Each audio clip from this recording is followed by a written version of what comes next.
আজ আমি বানাচ্ছি সয়া বিরিয়ানি।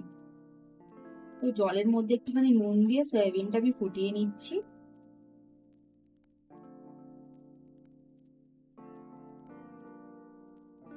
এবারে এটা 3 মিনিট হয়ে গেছে। আমি এখানে আলু কেটে রেখেছি, পেঁয়াজ কেটেছি, রসুন, কাঁচা লঙ্কা আর আদা।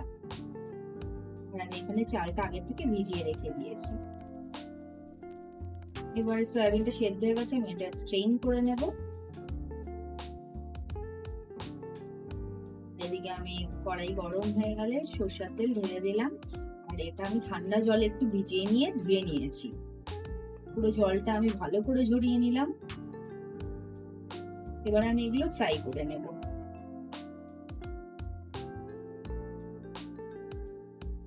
এবার এই যে চালটা ভিজিয়ে রেখেছিলাম এটা ধুয়ে নেব। চাল আমার ধোয়া হয়ে গেছে। এবার এইটাও ফ্রাই হয়ে গেছে, এইদিকে এটা আমি তুলে নেব।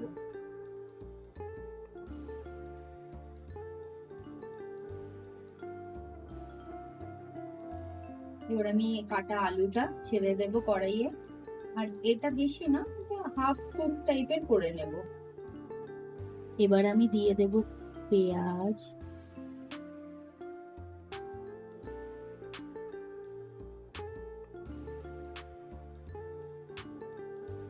এবার একটু পেঁয়াজটা ফ্রাই করে নিলাম। একটু এর মধ্যে নুন দিয়ে দেব,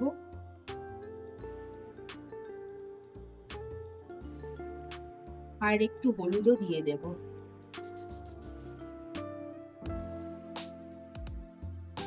এটা আগের থেকে দিয়ে দিলে পেঁয়াজটা একটু নরম হয়ে যাবে আর তাড়াতাড়ি ভাজাটা হয়ে যাবে। এবারে আমি বাকি জিনিস দিয়ে দিলাম, রসুন, আদা, কাঁচা লঙ্কা। এবারে একসাথে সবটা নাড়িয়ে নেব। ভাজাটা হতে হতে চলুন মশলাটা বানিয়ে নেওয়া যাক। আমি এখানে নিচ্ছি বিরিয়ানি মশলা আর কিচেন কিং মশলা। এই দুটো মশলা দিয়ে আমি পুরো রান্নাটা করছি। 1 চামচের মতো আমি দুটো মশলাই নিয়ে নিলাম। একটু নুন এর মধ্যে অ্যাড করলাম আর একটু জল দিয়ে এটাকে ভালো করে মিক্স করে নিলাম।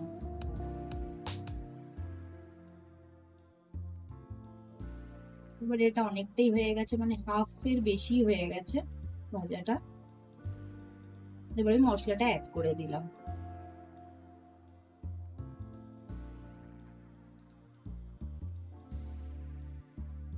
মশলাটা একটু জল দিয়ে ভালো করে কষিয়ে নিলাম, কারণ নয়তো কাঁচা গন্ধটা আসে।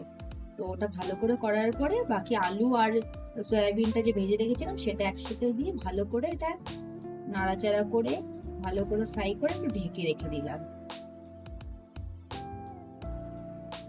প্রায় 1.5 মিনিট কি 2 মিনিট পরে তুলে আবার একটু নাড়িয়ে চাড়িয়ে নিলাম।